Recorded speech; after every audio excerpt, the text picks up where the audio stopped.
Olá pessoal, bom dia.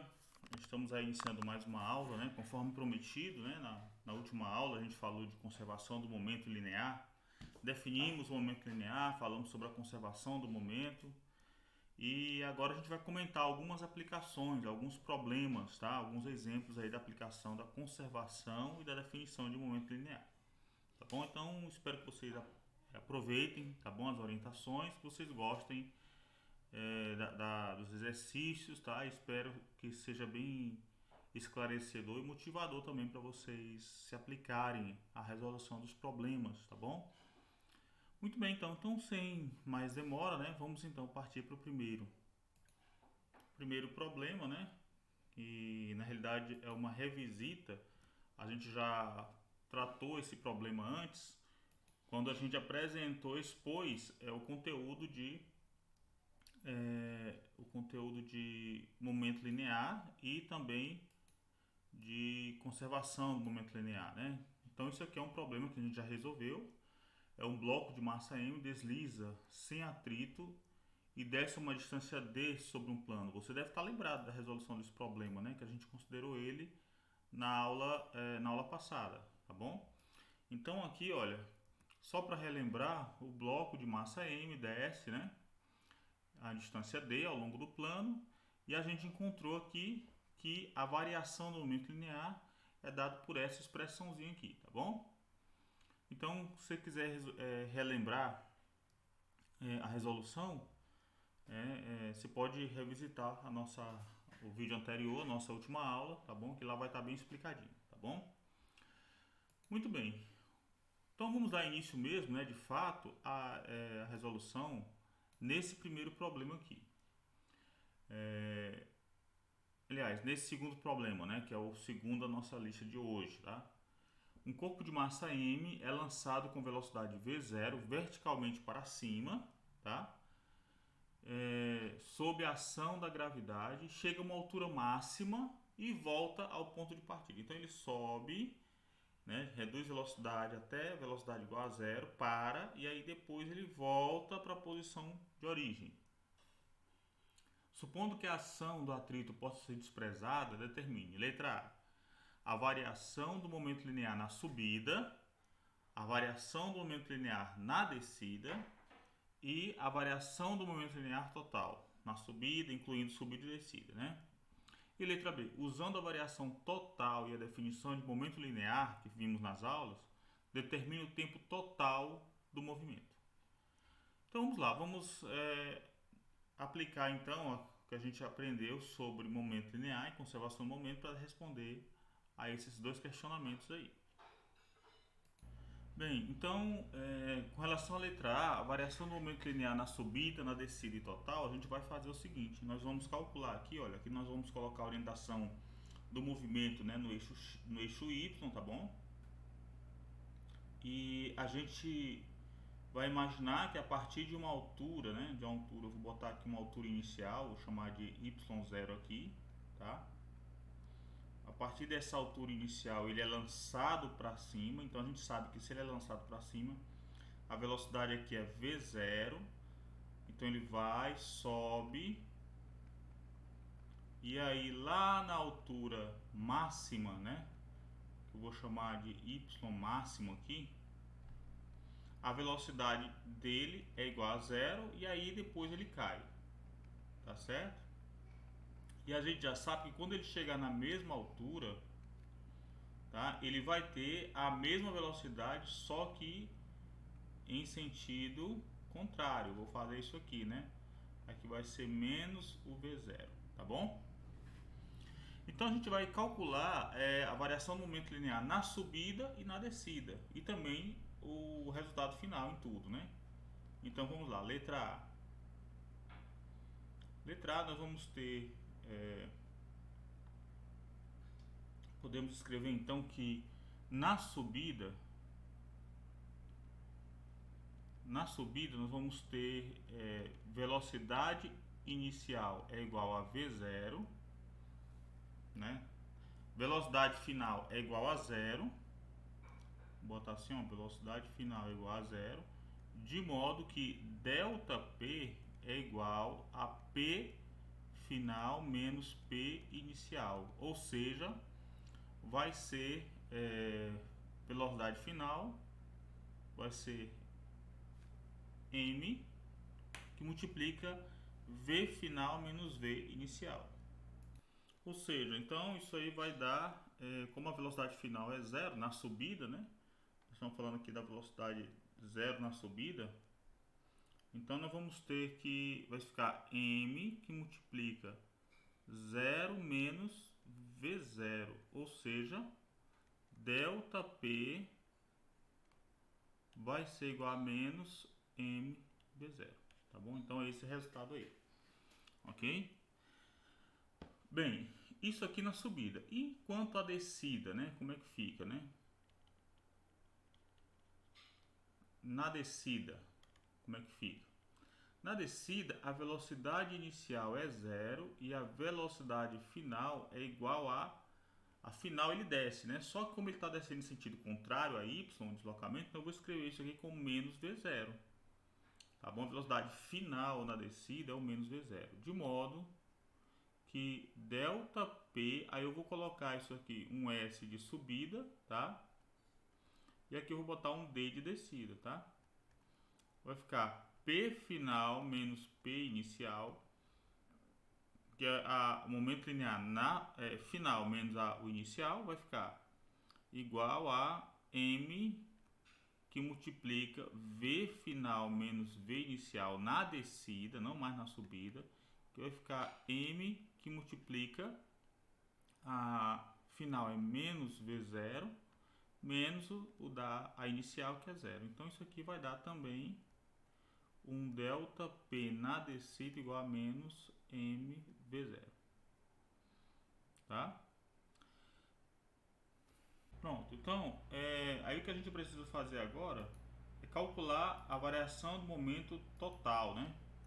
Variação do momento linear total. Então a variação do momento linear total vai ser a soma das duas variações de momento, ou seja, variação do momento na subida mais a variação do momento na descida.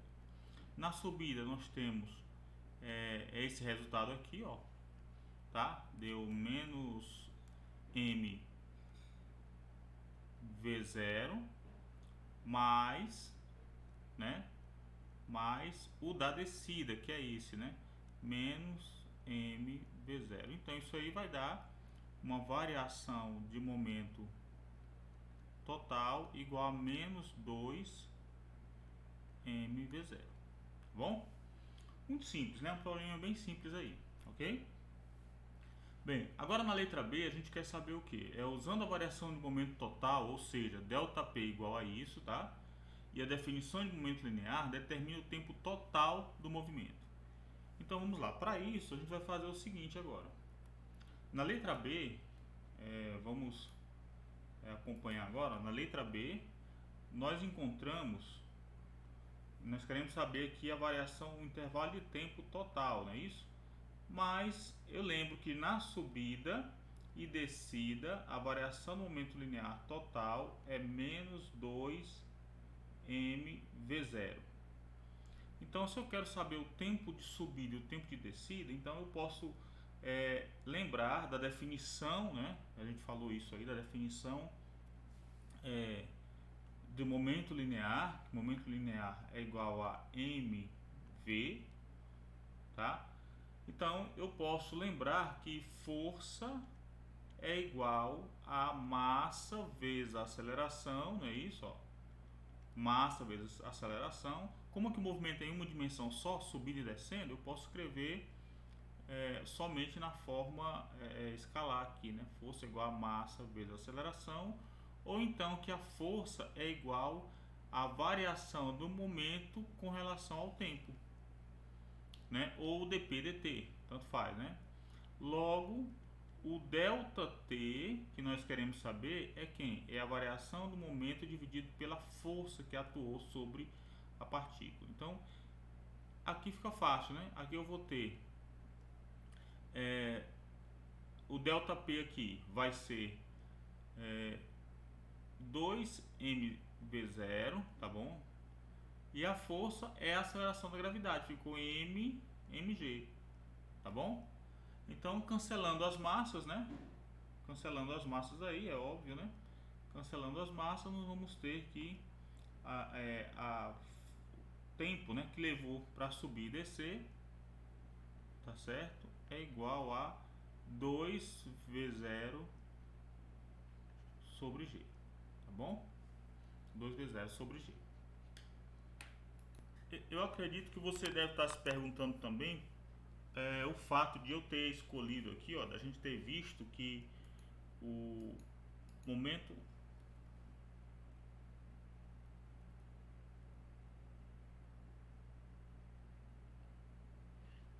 a variação do momento linear é menos 2mv0 e eu não coloquei o sinal de menos aqui, né? Eu não coloquei o sinal de menos. Na realidade, se você saberia dizer por que eu não coloquei o sinal de menos aqui no ΔP total que a gente encontrou lá na letra A de menos 2mv0 e eu não coloquei aqui, eu coloquei positivo, né? Porque na realidade eu já fiz uma simplificação aqui, tá? Então só para você entender, você lembra que a gente adotou a direção do movimento, né, no sentido positivo do deslocamento, o do eixo Y, positivo para cima, né? Tá bom? Aqui é o solo, positivo para cima. Você lembra que toda vez que a gente está considerando um sistema assim, debaixo da ação da gravidade, nós temos uma massa m e a força da gravidade, tá? Que é essa força aqui, ó, a força da gravidade F, tá bom? Ela aponta para baixo. Logo, ela é dada aqui por menos mg, tá bom? Esse menos indica que é uma força para baixo, tá? Esse m indica que é uma força para baixo. Então, o que eu fiz, o que eu deveria colocar era um sinal de menos aqui e um sinal de menos lá. E esses dois menos vão se cancelar. Por isso que eu resolvi tirar logo da força embaixo e também tirar o do ΔP em cima, tá bom? Mas, como você percebe, foi uma simplificação, então os resultados são equivalentes, ok? Bem, pessoal, o outro problema, o próximo problema aí, ele também já foi resolvido na nossa aula, tá? Que era o problema da variação do momento linear, tá bom? No movimento circular uniforme, lembra? Nós fizemos isso na aula passada. E aí, só para você lembrar da resolução, a gente aplicou aqui, olha, considerou um ponto inicial, um ponto final e calculou vetorialmente a variação do momento linear. E nesse sentido aí, a gente encontrou que a variação do momento linear desse ponto aqui, para esse e depois desse ponto para esse, a gente encontrou os resultados aqui, tá bom? Se você quiser novamente revisitar a resolução na aula passada, fique à vontade, tá bom? O link do próximo vídeo, do vídeo da aula passada, eu vou colocar aqui na descrição, tá ok? Muito bem, então, partindo para um outro ponto, olha só, um sistema é constituído de duas partículas, a gente está vendo aqui, ó, duas partículas de massa mzinho, na posição 000, está aqui na origem, no sistema de coordenadas, né? E a outra de massa 2mzinho na posição L, tá? 00. Como mostra aqui a figura. Determine a posição do centro de massa. Então, como é um sistema unidimensional, é um problema bem simples, né? A posição do centro de massa é fácil de determinar, tá bom?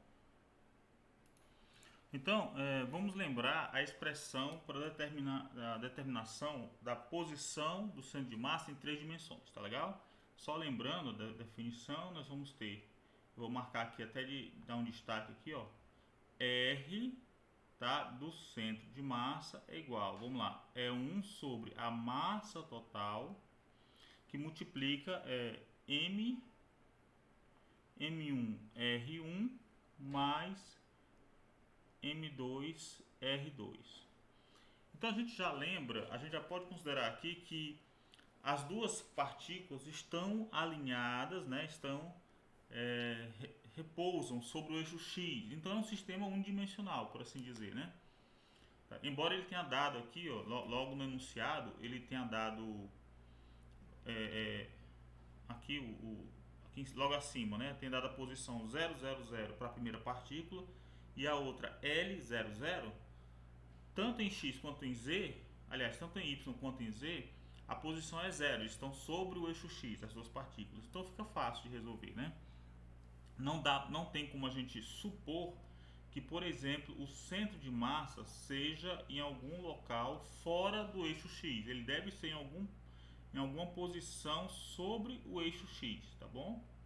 E eu posso imaginar já que ele deve ser um pouco próximo, mais próximo da massa 2m do que da massa m, né? Inclusive está até aqui representado já, tá? Então vamos lá, para localizar o centro de massa, a gente vai aplicar aqui a equação, tá bom? A expressão. Então vamos lá, lembrando que isso aqui, esse R do centro de massa, ele é um x do centro de massa, x chapéu, mais um y do centro de massa, y chapéu, mais um z do centro de massa, z chapéu. Eu já posso supor, né, como nós fizemos, nós já entendemos que os y, né, do centro de massa e o z do centro de massa são zero, tá bom? Então eu só preciso agora identificar o x do centro de massa. Então o x do centro de massa vai ser quem? Vai ser 1 sobre a massa total, que é 3m, que multiplica, né, m1, que é m, vezes 0, né, porque é o x, a posição x da primeira partícula, que ele está na origem do x, né, vezes 0, mais 2m vezes L. Então isso aqui vai dar 2ml sobre 3m, tá? Novamente, né, a gente cancela aí as massas, né? A gente cancela as massas, então eu vou ficar com esse m e esse m. Então a posição do centro de massa vai ser a coordenada x, né? Vai ser 2/3 de L, tá bom? Enfim, o que nós temos? O R do centro de massa vai ser, vamos lá, 2/3 de L, 0 e 0, ok? Essa é a solução. Bom, então dá pra ver melhor agora, né? 2/3 de L, ok? Tá, ficou faltando o 0 aqui, né? Isso. Muito bem. Então tá aí, essa é a solução, 2/3 de L, 0 e 0. Tá bom? Um problema bem simples, né? Pra gente aplicar aí, revisar, mas serve de aquecimento para o que vai vir pela frente. Que é esse problema aqui, olha.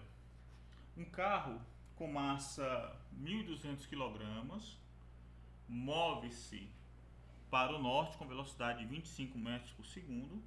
Outro carro com massa de 1.500 move-se para o oeste, tá, com velocidade de 10 metros por segundo, em t igual a 0. E mantém a aceleração constante de 1 metro por segundo ao quadrado até 20 segundos. Calcule a velocidade e a aceleração do centro de massa do sistema entre 0 e 20 segundos, tá bom? Então vamos aplicar também os conceitos aqui a respeito da equação horária, né? A equação horária do centro de massa, tá bom? Tanto da velocidade quanto da posição, para determinar a velocidade e aceleração do centro de massa, ok? Então vamos lá. Então, para a gente entender, visualizar aqui o problema, né? Vamos considerar aqui, olha, nesse sistema de coordenadas, vamos colocar aqui, por exemplo, onde é o norte, sul, né? Para localizar aqui qual é a real situação dos veículos, tá? Então, primeiro, por exemplo, move-se para o norte, né? Então ele está movendo-se para o norte. Eu posso colocar ele aqui, tá? Esse aqui é o 1, tá certo?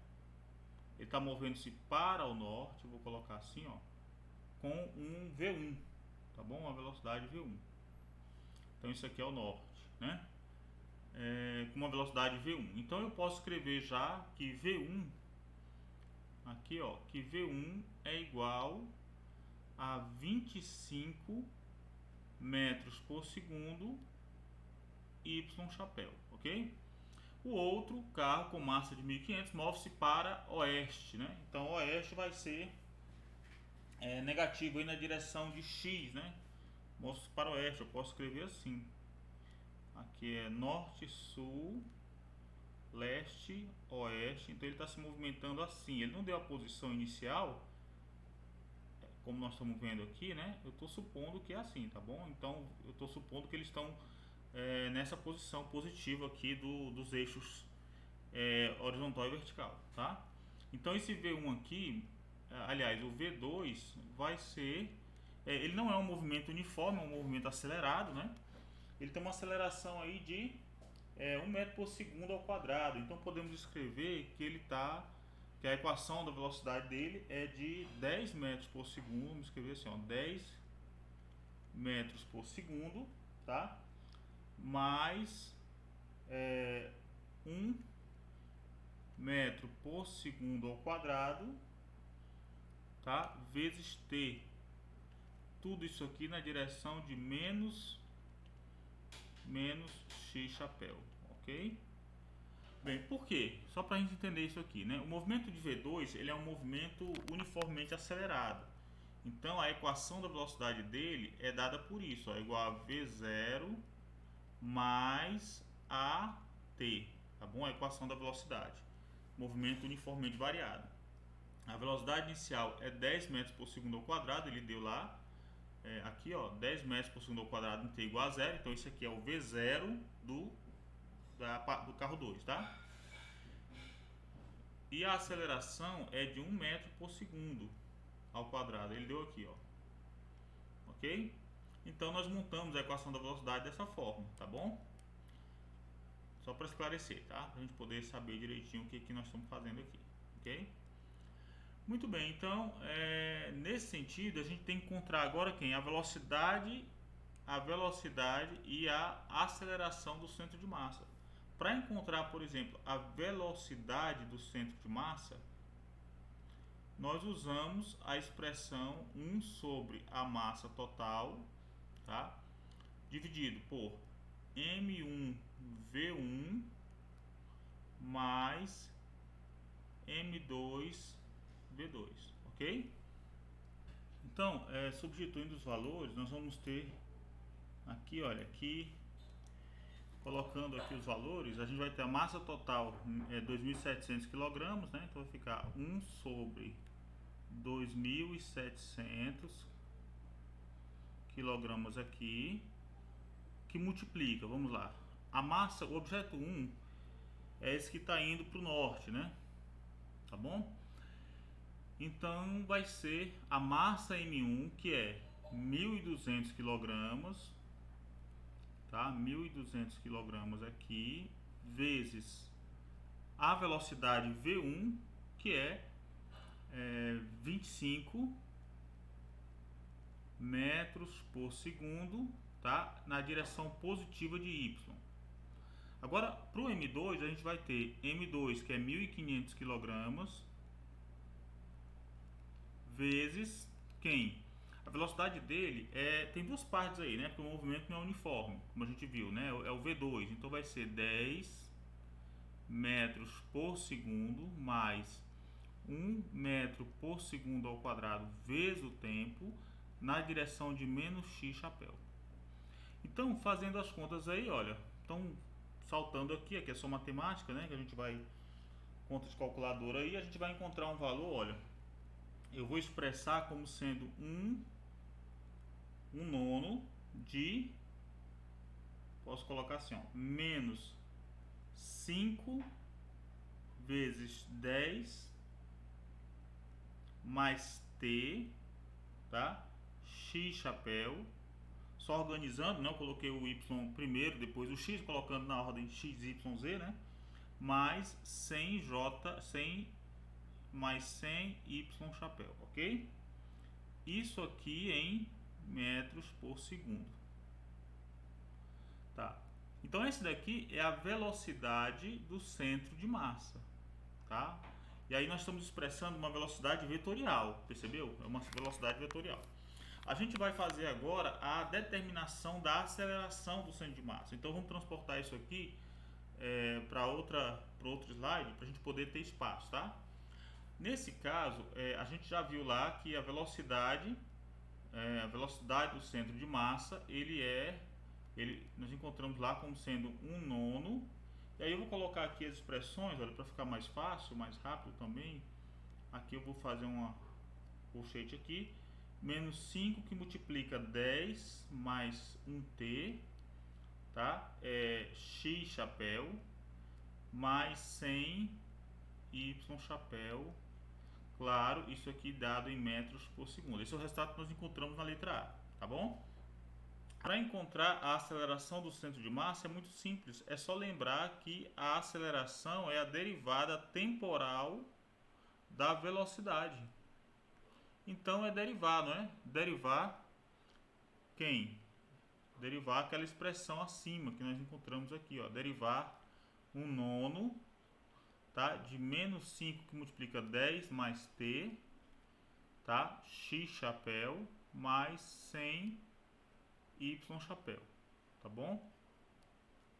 Derivando isso daí é fácil, né? Isso aqui vai dar zero, só vai ter menos 5 x chapéu. Então vai ficar 1/9 que multiplica menos 5 x chapéu. Ou seja, a aceleração do centro de massa é na direção x, vai ser menos 5/9 x chapéu.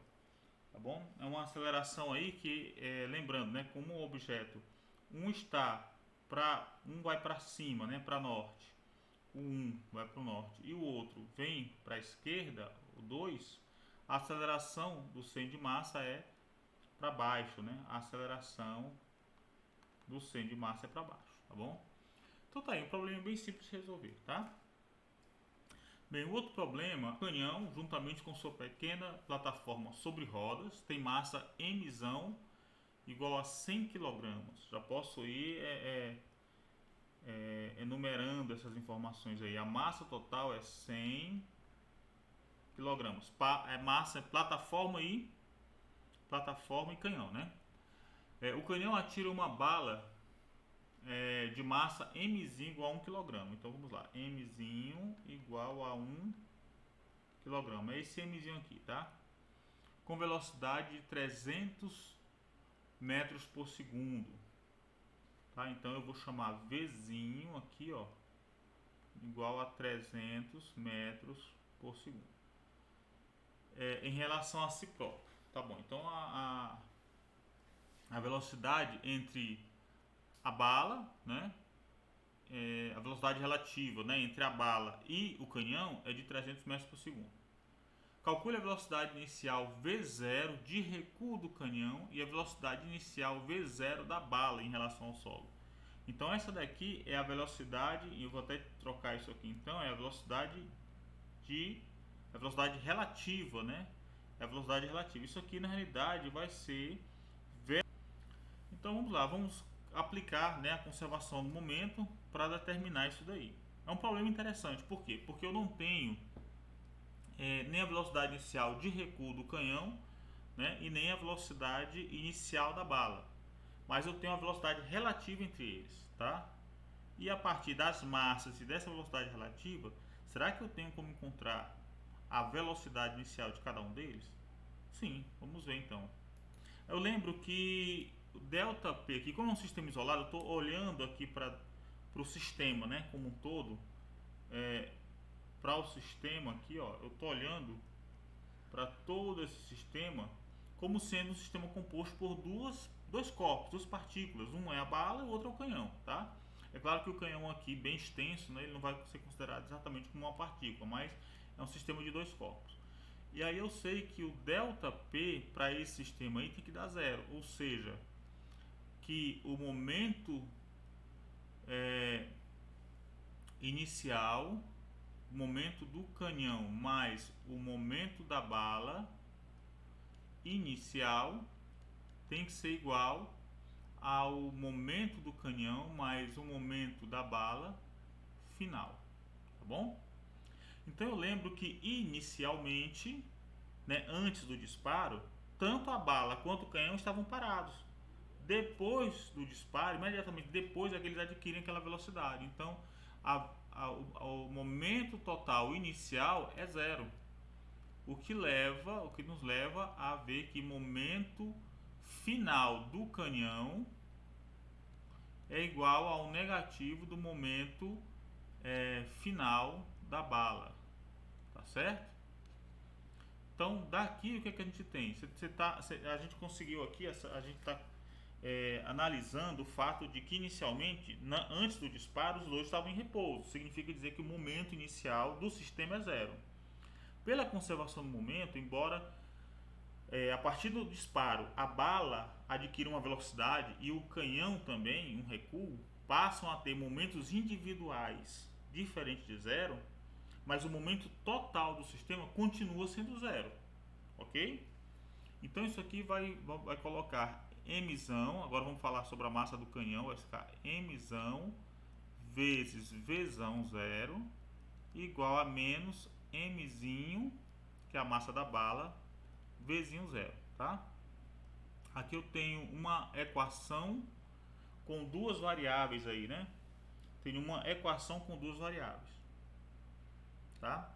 E aí, se eu tenho uma equação com duas variáveis, não tenho como resolver. Eu preciso de pelo menos uma outra equação. E aí eu vejo que essa relação aqui, ela relaciona também a velocidade,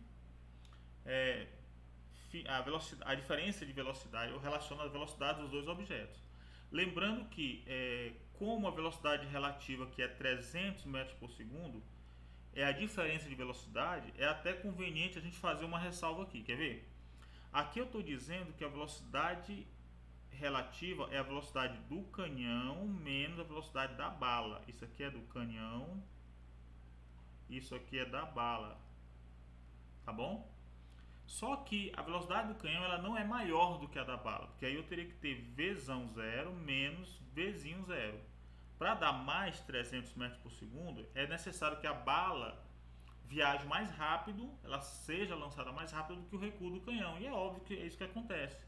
Então aqui convém a gente lembrar que essa daqui tem que ser a velocidade inicial da bala e aqui a velocidade inicial do canhão, tá ok? Tudo bem?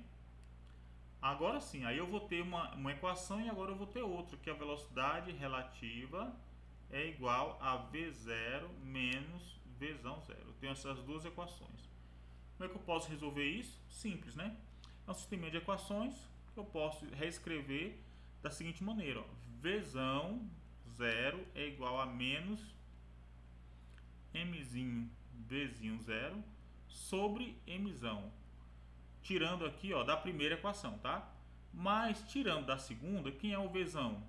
O Vzão vai ser, o Vzão zero vai ser VR, aliás, vai ser V0 menos VR, Vzinho zero menos VR, tá bom?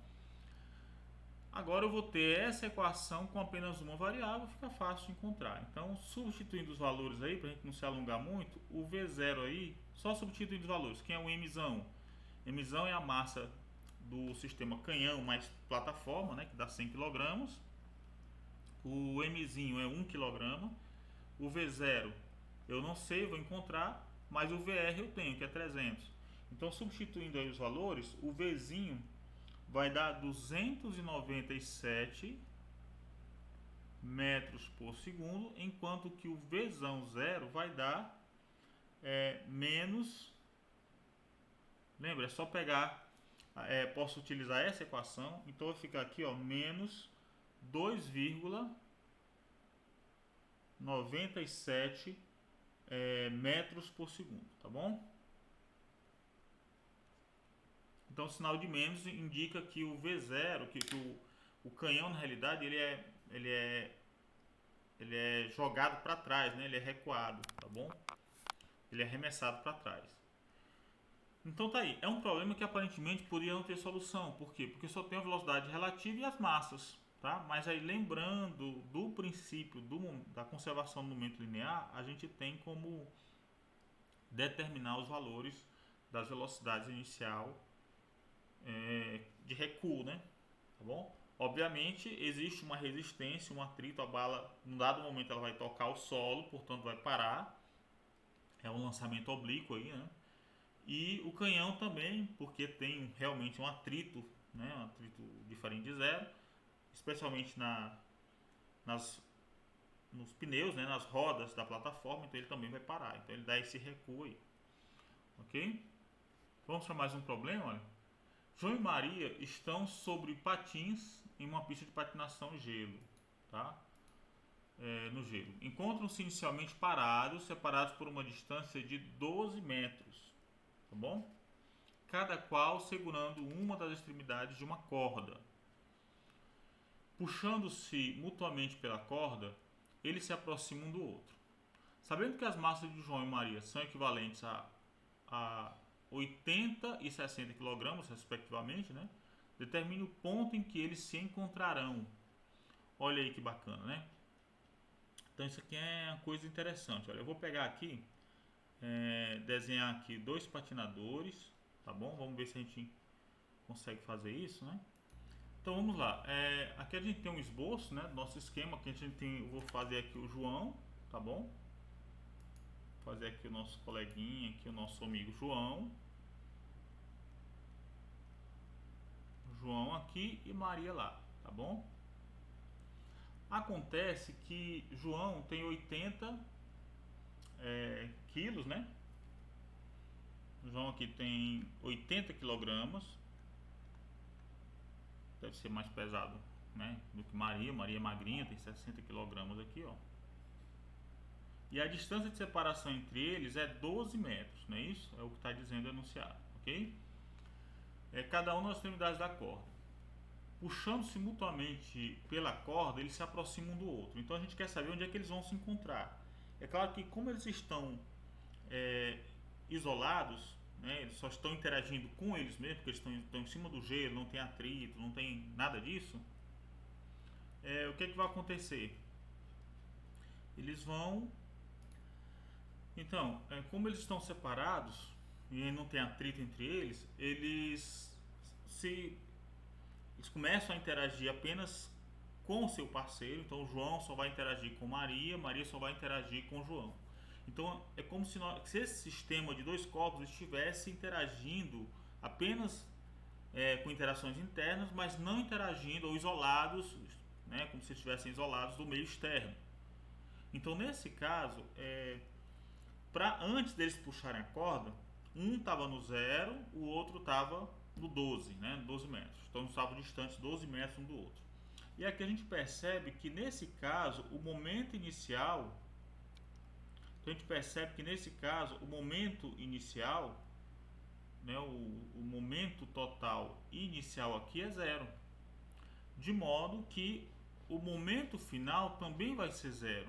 Só que o momento final é o momento do João. Opa, vou botar aqui, não é massa vezes velocidade ainda, mas eu vou colocar assim, ó, é o momento do João, tá? Mais o momento da Maria, ok? Muito bem, então o que é que a gente tem que fazer, né? Uma vez que eles estão em repouso, inicialmente em repouso, o centro de massa, tá? Que eu vou colocar aqui, ó, centro de massa, eu acho que ele deve estar mais perto aqui de João, que é mais pesado, né, do que de Maria, que é mais leve, tá bom? Então o centro de massa, ele vai estar em repouso. Isso significa, dessa relação, que o centro de massa vai continuar em repouso, porque o sistema está isolado.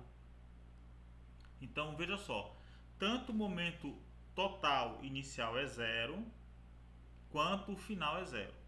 A soma dos momentos individuais de João e Maria. Além disso, se o momento total é 0, o momento do centro de massa também é 0. Se o momento do centro de massa é 0, o centro de massa vai continuar paradinho lá. Então o que a gente deve imaginar? Que à medida que eles vão puxando, né, o centro de massa vai estar aqui, olha, vai estar localizado aqui. Esse aqui é o X do centro de massa. Então a posição, a localização do X do centro de massa, então à medida que eles vão puxando a corda, eles vão se aproximando do centro de massa, tá certo? Eles vão se aproximando do centro de massa. Então o local de encontro é o local do centro de massa, porque o centro de massa não vai sair do lugar. Mesmo que, por exemplo, João, que é mais pesado, e Maria, que é mais leve. Se ao invés de Maria puxar também a corda, apenas João puxasse a corda e Maria ficasse segurando na extremidade, apenas segurando, poderia imaginar que quando João puxasse a corda, ele estaria apenas trazendo Maria para perto dele e eles se encontrariam na posição de João, x igual a zero. Mas a gente lembra que João também está isolado do sistema. Ele só interage com Maria. Ele não está preso ao solo, tá? Ele não está preso à pista de patinação. Ele está sobre patins e, portanto, ele também está livre para se mover. Então, mesmo que a gente amarre a corda na cintura de Maria e João começasse a puxar Maria, ele também ia ser deslocado para frente, de modo a encontrar Maria. Eles vêm e se encontram exatamente no centro de massa. Então, o que nós queremos saber, no fim das contas, é qual é a posição do centro de massa. Então, não é novidade, apenas a aplicação é que tá bom? Mas a posição do centro de massa vai ser igual a 1 sobre mzão, que multiplica, vai ser m de João vezes a velocidade m de João vezes a posição de João, né? Vou colocar assim, né? MJ XJ mais M de Maria XM, tá bom? Então isso aqui vai dar a massa total da 140 kg, né? Vou ficar aqui 140 vezes a massa de João é 80, mas ele está na posição 0, né? Mais agora o de Maria, a massa de Maria é 60, mas ela está na posição 12 metros. Tá? Isso aqui dado em metros, só lembrando aqui das unidades. Estou fazendo as contas aí, a posição vai ser 5,1 metro, tá bom? Então essa distância aqui, daqui para cá, é 5,1 metro, né? Se a distância entre eles é 12, 6 metros é aqui, então ele vai estar um pouquinho à esquerda, né? Um pouquinho mais próximo de João, tá bom? Então, um probleminha simples aí, apenas a abordagem que é interessante para nós, tá? Bem, nesse problema agora a gente tem uma aplicação da determinação das coordenadas do centro de massa agora num sistema mais, um pouco mais elaborado, né? É uma barra de densidade uniforme igual a ρ. ρ aqui é a densidade volumétrica de massa, né? Densidade de massa.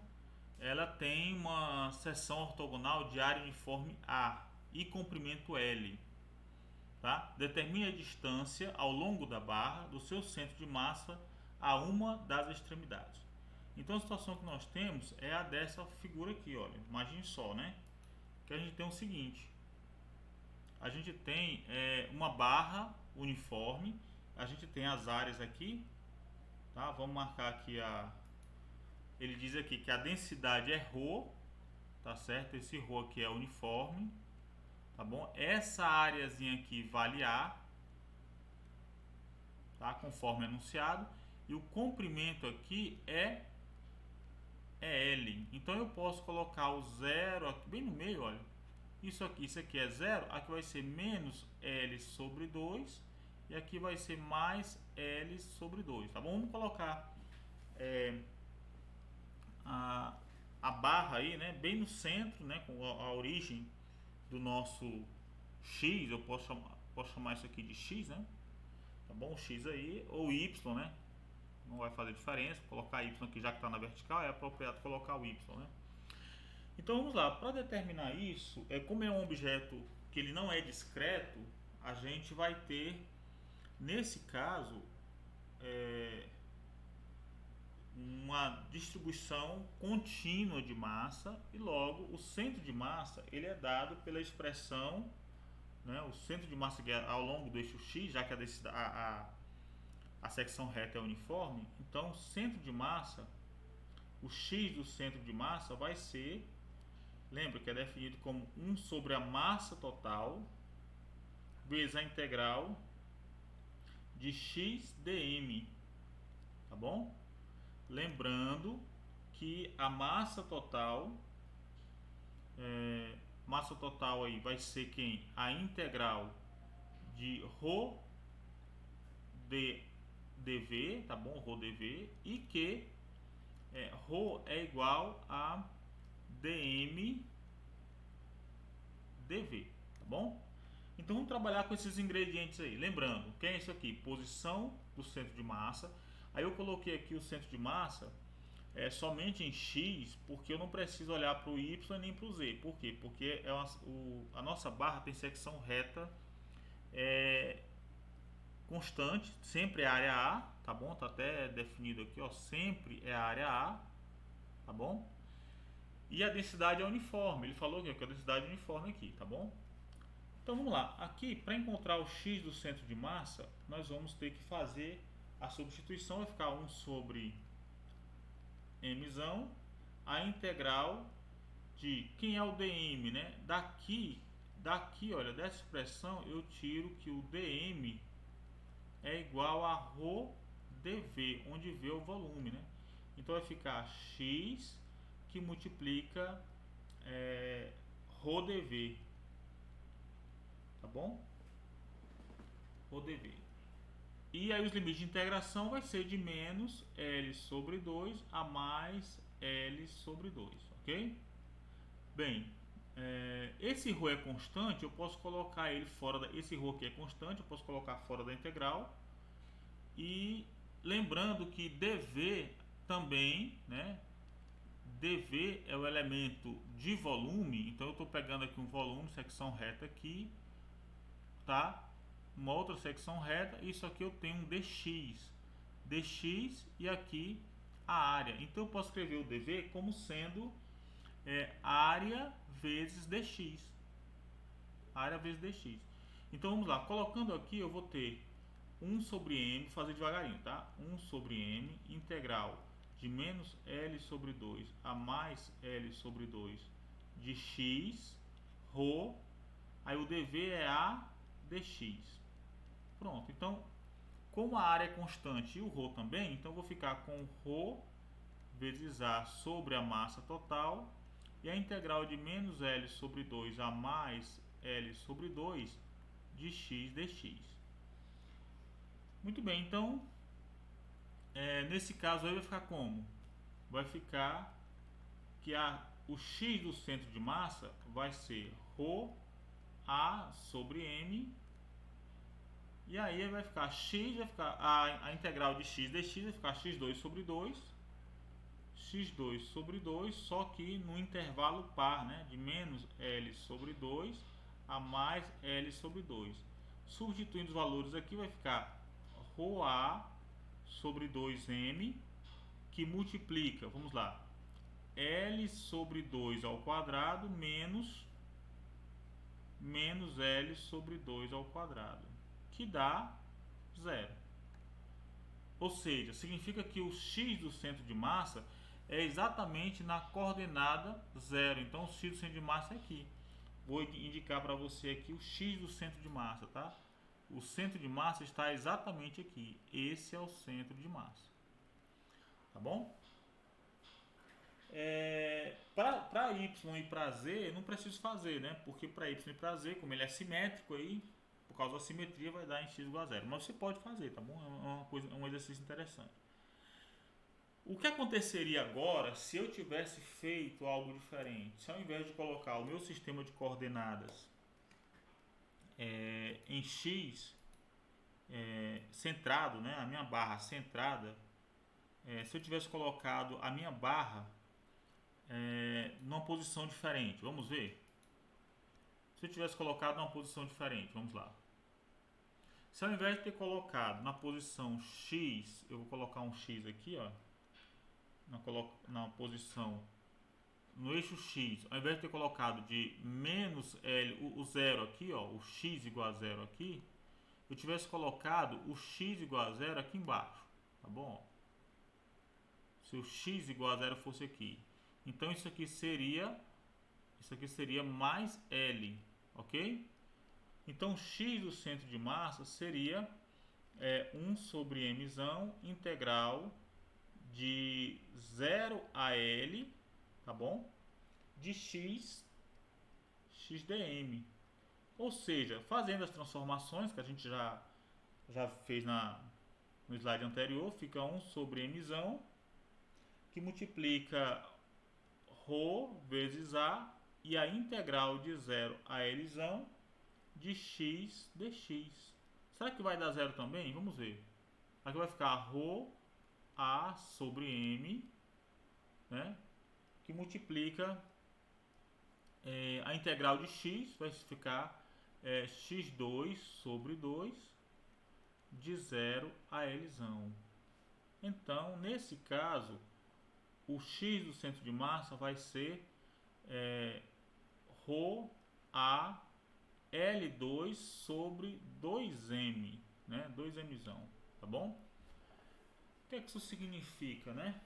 Então, esse resultado aqui, pessoal, mostra uma coisa interessante pra gente, tá?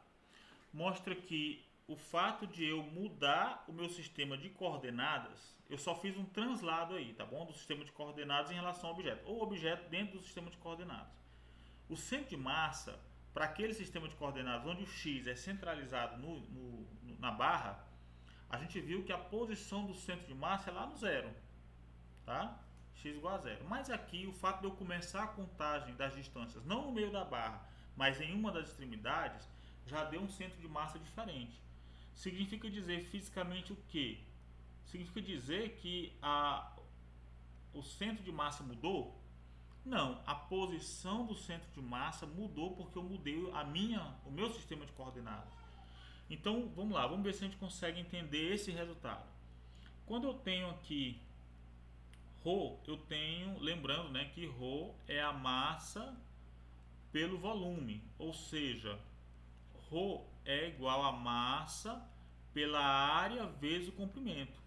Então, isso aqui vai ser massa vezes a área vezes L ao quadrado sobre 2m, que já estava, vezes a área vezes o L. Então, quando eu vejo isso, eu troquei o ρ, tá bom? Coloquei o ρ por troquei o ρ por esse valor aqui.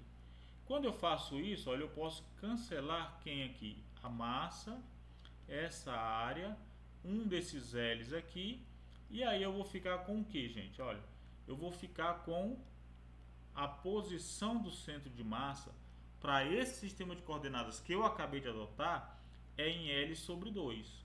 Como L eu comecei a contar daqui, o zero é aqui, e aqui é Lzão, então L sobre 2 é aqui, ó, exatamente no meio da barra, tá bom? Então vamos marcar aqui a posição, tá,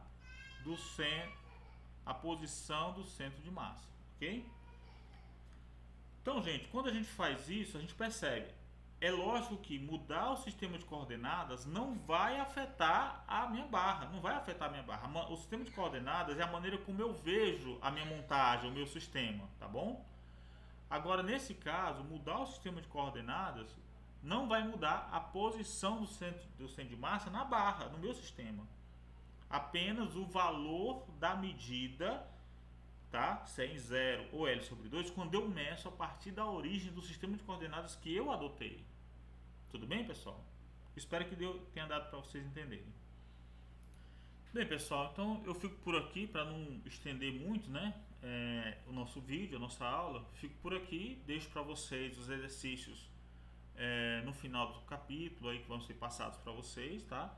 E aí vamos nos dedicar. Na próxima aula a gente vai falar sobre concluir essa parte, né, de momento linear, e numa última aula vamos falar sobre colisões, tá bom? Uma aplicação mais imediata, uma aplicação importantíssima do conceito, do princípio da conservação do momento linear.